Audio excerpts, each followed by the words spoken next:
Welcome to the 1% Insight. Today I'm joined by Stephen Wilson Downey, co-founder and CEO of Spéire. Spéire specializes in high-quality websites, apps, software, AI, design, automation and digital marketing. The ethos behind Spéire is an admiration of the Irish way of doing business, and they believe the limit is beyond the sky. This is a conversation you won't want to miss. Welcome to the 1% Insight, Stephen. Thanks very much, Jack. It's nice to be here.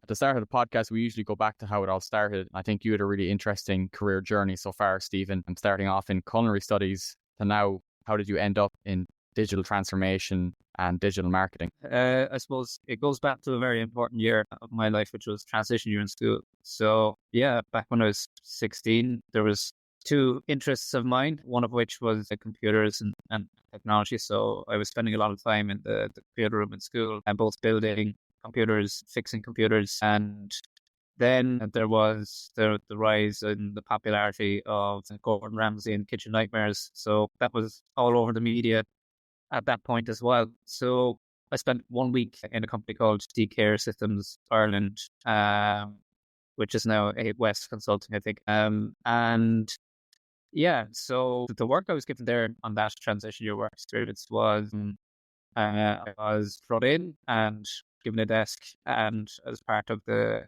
team looking after the Avon website. There was two web browsers that were dominant back then, Internet Explorer and Mozilla Firefox. So I was given all the lipsticks and I was given work to basically make them look the same on both browsers. So it was quite tedious, boring, a bit soul destroying. And then in contrast, I was in Vienna Woods Hotel. Very, very exciting, interesting working environment. Watching chefs work under high pressure at a quick pace. And I just found that was a bit more exciting at the time. So I got a summer job there, and in co-alignment with my secondary school education, I was training quite practically, learning the skills that would be involved in a professional kitchen. And yeah, that kind of sealed the deal for me at that age, going to culinary studies, a level 6 certificate in 2010. So yeah, I spent about 8 years chefing, but it didn't take me until the second year of my culinary studies certificate that I had more of a passion for business rather than food. So we were given the task of writing a business plan and doing market research, and doing all your costings to set up a restaurant.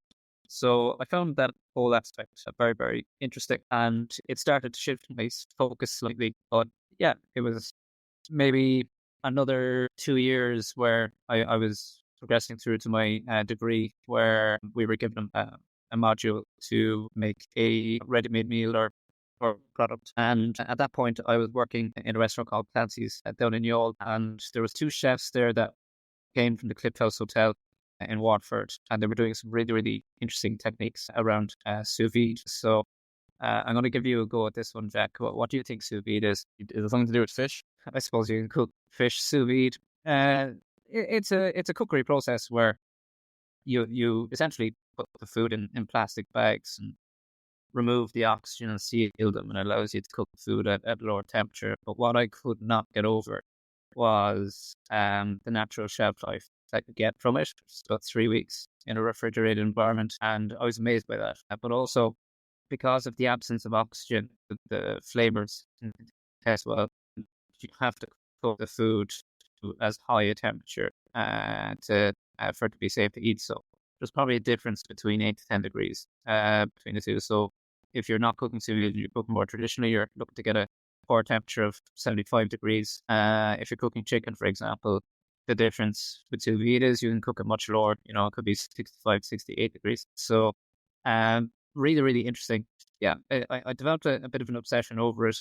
And I thought that surely there's a ready-made meal to be made out of this. And that's when I started to engage with the entrepreneurial ecosystem in CIT, now MTU. And I entered the prize for innovation, and I won about, I think it was $2,500. And the day that I got the money, I went on to Dundee and I bought my own sous vide machine.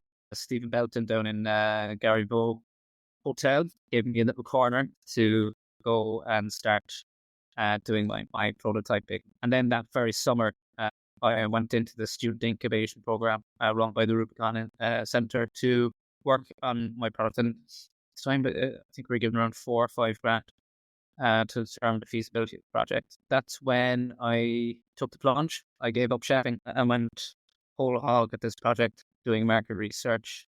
I researched the Irish market and their preferences, ready meals, the UK market as well, so Wales, England, Scotland, the differences between the three. So I had figured out what segment was most likely to purchase the product. And then the next phase came the costings. And I always love to ask this question. So getting the product to the shelf, how much capital do you think I needed to get that up and going? 20K, 5K?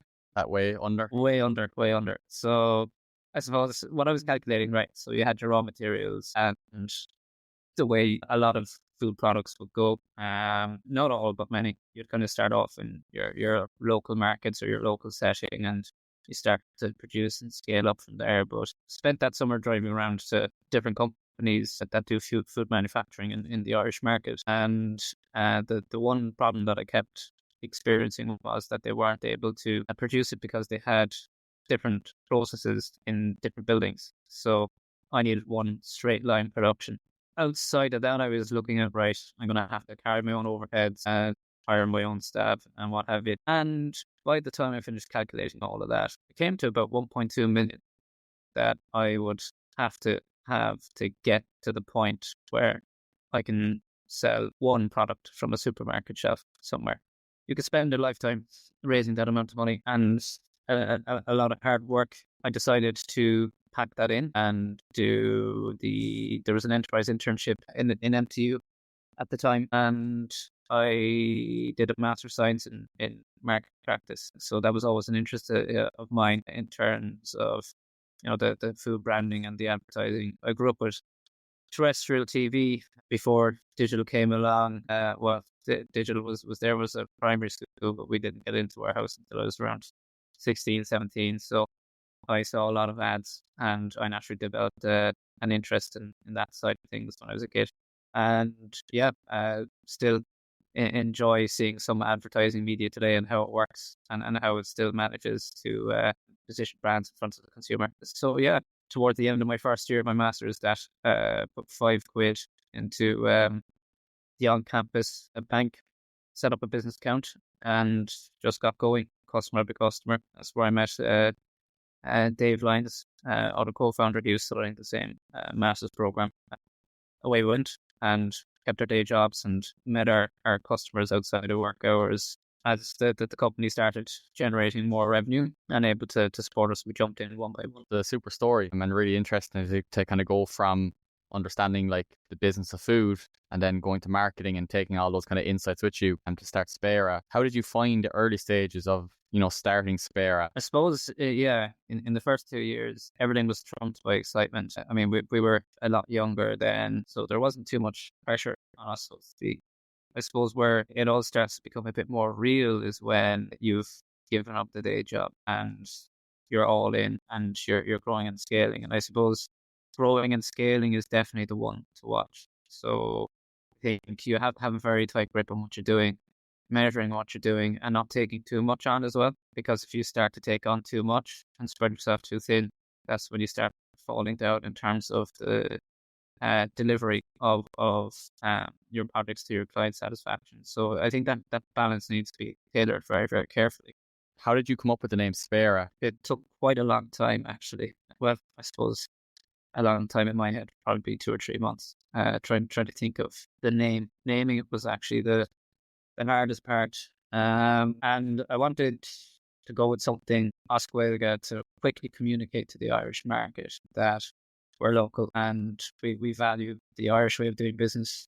It's definitely my belief that, the way we network, the way we do business with each other is all relationship based. So I think something that quickly communicates at the locality so that, another business in the Irish market can quickly see the wood from the trees in terms of if they're wanting to collaborate with someone a little bit closer to home. So there's that aspect, but really liked the whole idea of Éire Spéire, the sky being derived from Bonna Spéire, the phrase for horizon. And there's a lot of things you could do there visually and helping the customer visualize that the limit is beyond the sky in terms of what you can do if you innovate and you work hard enough. That's super. No, it's a really clever name and something you wouldn't see too often, especially in marketing agency. Now, a lot of our listeners would be in marketing, whether that be in B2B marketing or also in the agency space as well. The whole ethos of the podcast is the 1% insights. So listening to founders, marketing executives, just interesting people in general, share their 1% insight lessons. So to those who might be, starting or running a digital agency, marketing agency for a while, what 1% insights from your experience of running Spéire would you give to them? Definitely relationships. So the marketing program that I did, which unfortunately isn't there anymore, but I studied relationship marketing as part of that. And it taught me quite a lot that, if you're looking at digital or any other channels as a form of return on investment, underlying element of it all is your relationship with your customers, but also your suppliers and even your competitors. And that is one thing that's crucially important to us, is that we make friends with everyone that we come across, and really invest our time and efforts into fostering a really, really collaborative connection. Because when things go wrong, and it's inevitable if you are starting your own business, that projects are going to not go to plan, the relationship there is key to get yourself back on track and succeed out the other side. Trust is a huge part of it as well. The ability to put your hands up and say, look, brought this in the wrong direction, but here's what we're going to do to fix it. And then once you deliver on the other side, personally believe that the customer respects that a lot more. And in fact, out the other side, and they become a lot more loyal to you and your business, because they know all of what you're about. Even with suppliers as well and competitors, there's plenty of business out there as well. For example, if there's something that your team doesn't really have all the skills required for a certain project, where there's a certain discipline, for example, something highly technical or coding language or a certain stack, having deep knowledge there, you're better off, passing that to someone else who already has it. The customer or the inquiry, they really value that, and they don't forget it. But also, you'll find that these things come around as well. Other things come your way too. So I suppose that's my 1%. Just put the person at the center of it all. And even when it comes to marketing campaigns as well, if you're putting the end customer at the center of the channel being used, the materials that you're going to use, and knowing as much about that end customer and their preferences is hugely important as well, because it increases the risk of a poor return on marketing investment if you don't know enough about the target market and you might be using a channel that's not relevant to them.